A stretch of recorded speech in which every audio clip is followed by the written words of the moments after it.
Gwenynwyr Cymraeg Ceredigion, so mae hwnna'n awgrymu i ni pob dim drwy'r Gymraeg. Mae fe'n cyfansoddiad ni ers y dyddiau cynnar yn y 60au ac yn wastad yn trial denu mwy o wenynwyr newydd. Mae'n adeg dda i ddenu bobl achos mae ymwybyddiaeth bobl o bwysigrwydd y peillwyr a'r icha, plant ysgol er enghraifft yn ei wneud fel rhan o'r cwricwlwm. Mae dan ni aelodau sydd ar hyd arfor i gyd, boed nhw'n Wynedd a Thu Hwnt. Fi'n credu beth mae'r aelodau hynny o ffwrdd falle'n licio yw bod nhw'n perthyn i rhywbeth sydd â naws Gymreig iddi. Mae yna gymdeithasau Gwenynau eraill o gwmpas wrth gwrs, ond wy'n eitha siŵr bod fi'n dweud yn gywir bod yna neb yn neud drwy'r gyfrwng y Gymraeg. Mae gyda ni'r coetiroedd, mae gyda ni'r planhigion, dyw'r dulliau ffarmio ddim yn ddwys iawn. Felly mae'r elfennau hynny yn cynnig hunan. Mae rhaid i pethau mynd o'ch plaid chi pan mae'n dod i'r gwenyn cael cyfle i wneud mêl. Y tywydd, y tymheredd. A wrth gwrs mae'r hinsawdd sydd ohoni, mae yna bethau bach yn digwydd sydd yn gwneud y bach mwy anodd bob tro. Fel y Gwanwyn wedi gael er enghraifft, mae pob dim yn teimlo'n hwyr.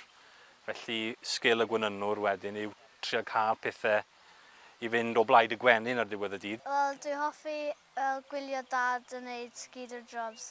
A dwi hefyd hoffi'r bwyta'r mêl.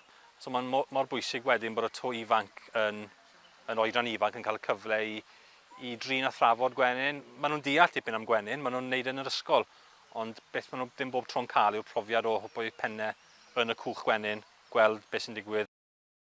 Mae'n naturiol i ni wrth gwrs i wenynau yn y Gymraeg, a dyna pam dewis ymuno â'r gwenynwyr Cymraeg yn y lle cyntaf. Mae hi'n bwysig, dwi'n credu, bod y geirfa yna'n cael byw a cael ei defnyddio. Chi'n teimlo bod e'n rhywbeth naturiol, a mae o fel ffermio, ond mewn ffordd naturiol. Cyn i fi ddechrau cadw gwenyn, o'n i'n sylweddoli pa mor bwysig oedd e. Dwi'n hapus bod mae taid yn dysgu dad am bwyta'r gwenyn, a wedyn mae dad yn dysgu fi am bwyta'r gwenyn. Da ni'n tueddu ar Saesneg i galw y pisyn bach sydd ar ben y cwch yn crown board. A wy'n galw fo'n nenfwd. Achos dwi'n ymdebygu fo hefo tŷ, da ni'n byw nhw. So y crown board yw'r nenfwd, a'r to yw'r to, a'r drws yw'r drws. Mae gennym ni llofft fel ar y top a nyth yn y gwylod.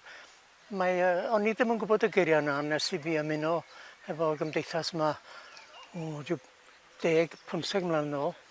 A o'n i'n meddwl diddorol iawn. Chwarae teg am dim yn unig ti'n gwybod siarad siarad yn y ffordd sy'n mor gywir sy'n bosib, ond heb bod yn ofnadwy o'r gywir, ond rhywbeth dealladwy dwi'n meddwl wrth hynna.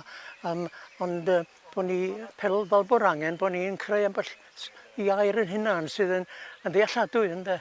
Siarad gyda phobl eraill yn Cymraeg. Agus mae lot o bobl ddim gyda cyfle, ddim yn go fel fel maen nhw'n dod i Cymru a fel meddwl bod lot o pobl yn siarad Saesneg, ond mae pobl yn siarad Cymraeg, ti'n cael sioc os ti'n dod yn siarad Saesneg. Gwenynwyr Cymraeg Ceredigion yw'n teitl ni, i ni ar Facebook, felly unrhyw un fydd eisiau ymuno â ni. Er bod ni'n Ceredigion, wrth gwrs mae gyda ni aelodau sydd tu hwnt. Braf byddai cael ambell i wyneb newydd, felly diolch eto ni.